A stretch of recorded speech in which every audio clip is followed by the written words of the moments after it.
Bom dia. Hoje eu quero continuar conversando a respeito da independência das igrejas batistas. E eu gostaria de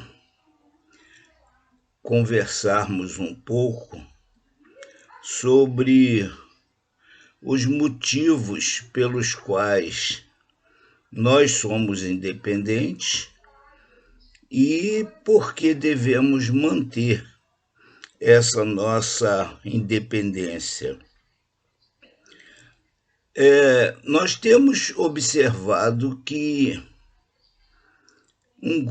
talvez um grupo pequeno de pessoas façam propositalmente e outro grupo de pessoas, principalmente pastores, não fazem propositalmente, mas aos poucos vão aceitando uma espécie de um movimento muito forte na Convenção Batista Brasileira, que visa unificar as igrejas da denominação sob um comando vertical, um comando de cima para baixo, se é que podemos chamar assim, centralizado por alguns órgãos ou por um órgão diretivo, né? No caso seria a junta executiva, mas nós temos outros órgãos também que são liderados pela junta executiva e que parecem exercer um certo direcionamento, uma pressão sobre as igrejas. Alguns anos atrás, um dos nossos líderes era presidente da Convenção Batista Brasileira e ele se tornou presidente da Aliança Batista Mundial.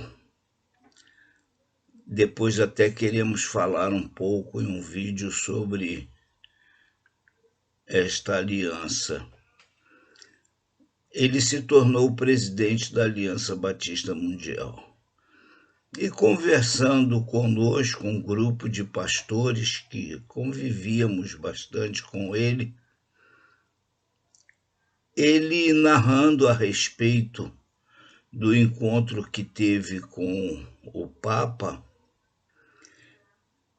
quando o Papa perguntou o que seria o cargo dele, ele disse que ele era como se fosse o Papa dos batistas no mundo todo.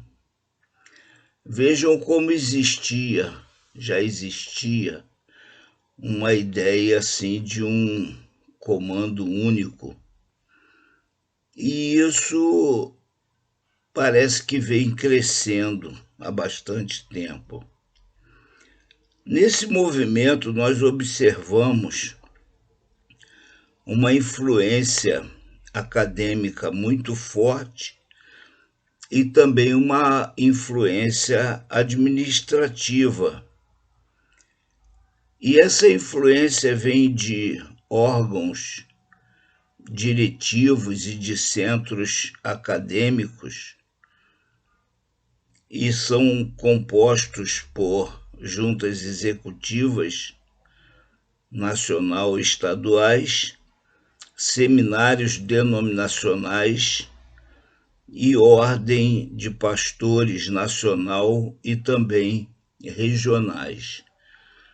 No Rio de Janeiro, por exemplo, há um movimento forte para uma centralização da Ordem dos Pastores Batistas Brasileiros, e eles pretendem, ou pelo menos se comenta isso, que há uma pretensão de se formar uma rede de igrejas, né? E essa rede estaria então sob a liderança da Convenção Batista Carioca.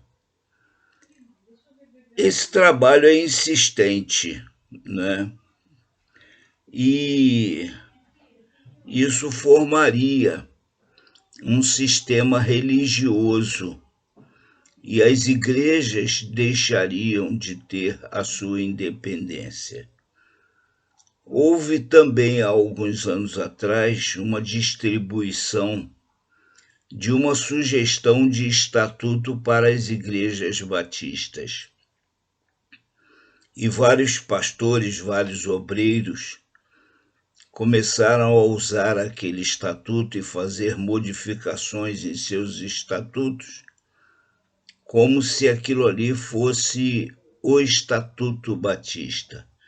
Na minha igreja, por exemplo, eu tive algum problema com alguns membros há um tempo atrás e uma das argumentações de uma pessoa do grupo dissidente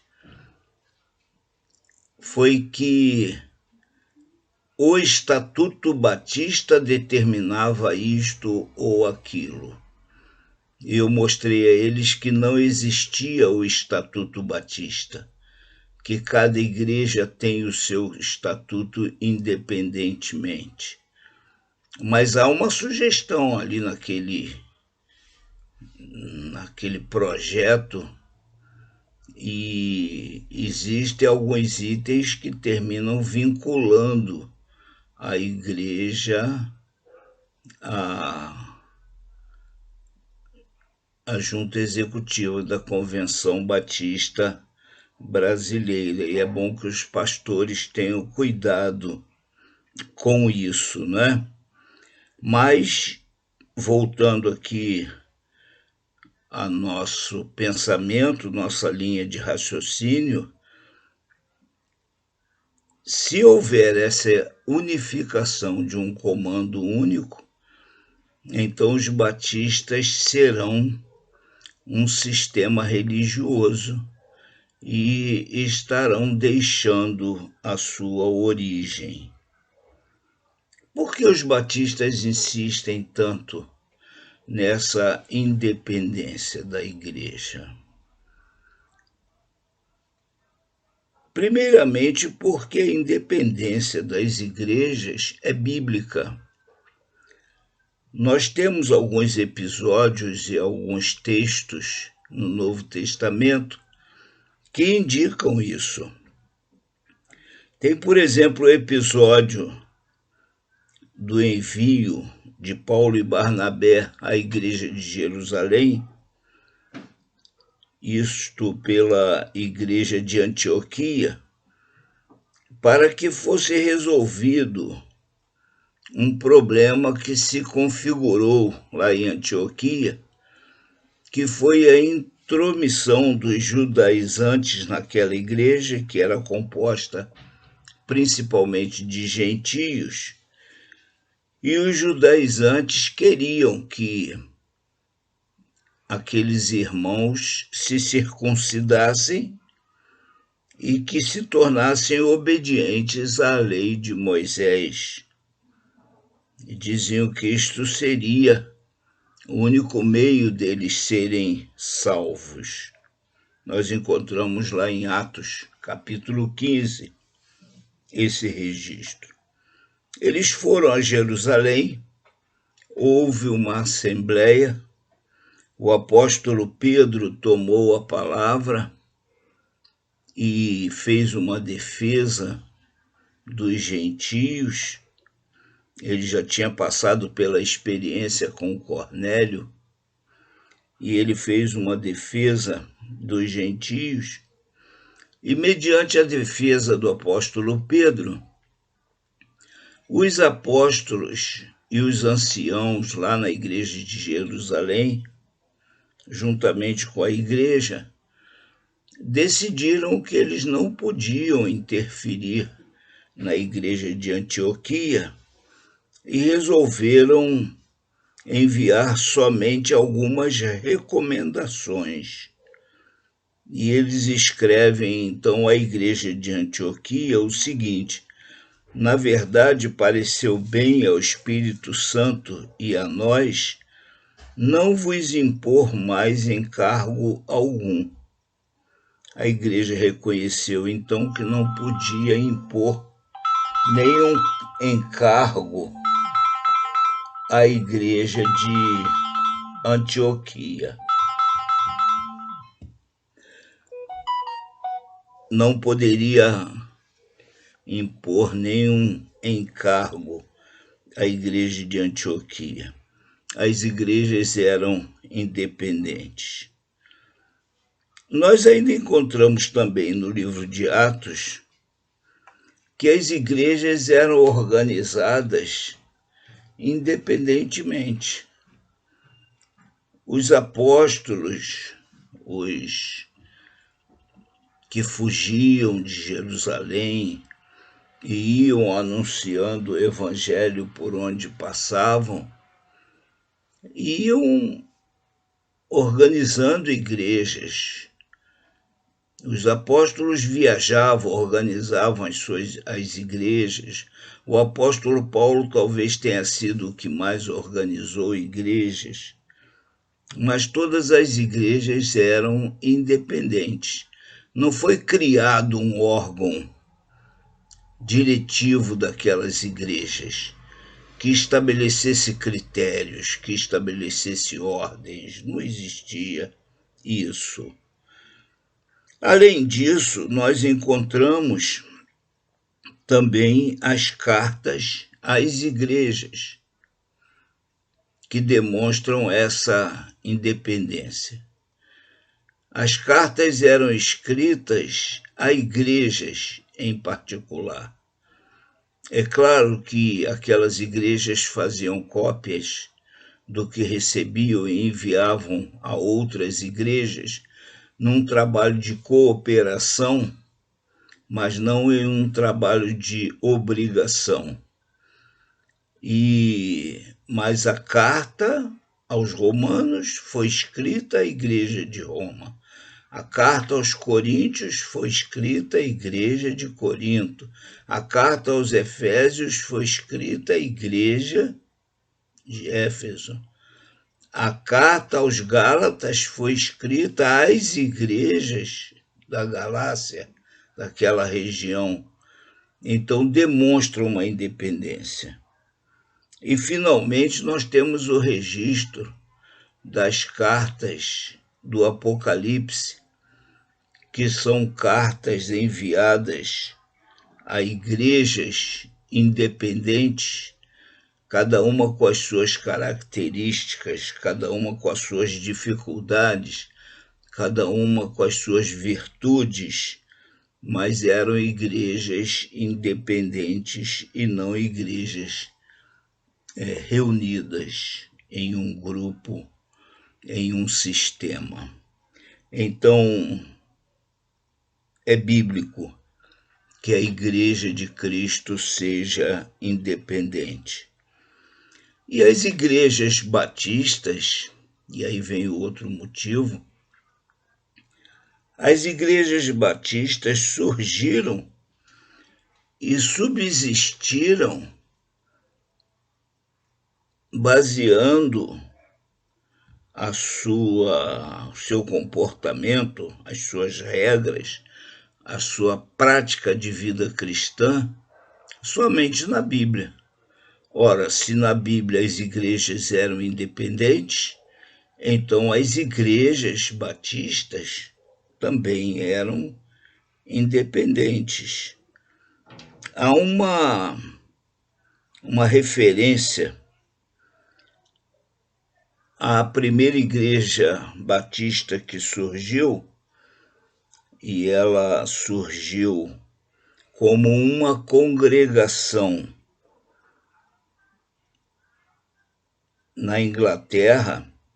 Foi fundada por um clérigo que saiu da igreja anglicana, o nome dele era John Smith, e ele formou uma congregação de separatistas ali na Inglaterra, mas eles foram muito perseguidos, porque o rei Tiago I baseou-se no credo de 39 artigos da Igreja Oficial do Estado e passou então a perseguir aquela congregação que era independente, mas perseguindo tanto a congregação quanto os anabatistas, menonitas e outros grupos, porque eles não praticavam o batismo infantil. Este credo, então, de 39 artigos, determinava a morte para quem não realizasse batismos infantis. Então, John Smith, em 1608, com mais 40 pessoas, se transferiram para a Holanda e esse grupo, liderados por John Smith, Thomas Helluys e mais 2 clérigos que também tinham saído da igreja anglicana, John Morton e Francis Johnson, esse grupo defendia que o batismo deveria ser somente de pessoas com idade de crerem no Evangelho de Jesus Cristo, que deveria ser por imersão. Na Holanda, eles alugaram uma sala que havia sido uma padaria de um menonita e foram então pejorativamente apelidados pelos seus visitantes ou pelos seus observadores, foram apelidados de Congregação da Padaria. Depois, por causa da prática do batismo por imersão, eles foram chamados de díperes, uma palavra holandesa que significa mergulhadores ou batistas. Eles então apreciaram esse nome e quando resolveram colocar um nome naquele grupo, o nome de uma igreja, então eles assumiram que eram uma igreja batista, ou seja, uma igreja dos que mergulhavam, dos que batizavam de maneira diferente que existia naquela época. E surgiu assim, então, a primeira igreja batista no mundo. Uma igreja independente, uma igreja que fugia de qualquer sistema religioso, uma igreja que primava pela Bíblia como sendo a única fonte de regras de fé e prática para a vida cristã. Depois, em 1610, Thomas Helluys retornou à Inglaterra e fundou a primeira igreja batista em solo inglês. Interessante que essa igreja que foi formada não era uma igreja vinculada à igreja da Holanda. A igreja da Holanda continuou existindo, se não me engano, até 1615, quando ela se dissolveu por falta de liderança, mas essa igreja que Thomas Helluys fundou não era uma continuação ou não fazia parte da igreja da Holanda. Ela era independente. Depois, em 1626, já existiam 5 igrejas batistas chamadas gerais, e aqui nós podemos em outra conversa entrar no assunto por que chamadas gerais, né? Mas elas criam na salvação para todos os que crescem em Jesus Cristo, não eram defensoras da predestinação, Então já existiam 5 igrejas batistas chamadas gerais, e em 1644 já havia aumentado o número para 47 igrejas, todas elas independentes entre si. Nesse movimento, então, tendo eles se organizado, em 1616 surgiram os batistas particulares, ou eles mesmos se denominavam batistas calvinistas ou especiais. Era um grupo liderado por Henry Jacob e era um grupo que adotava a teologia calvinista. Separaram-se também e criaram essa igreja, se autodenominaram batistas, apesar de continuarem batizando por aspersão, mas eles primavam por batizar também só os que crescem em Jesus Cristo como Salvador.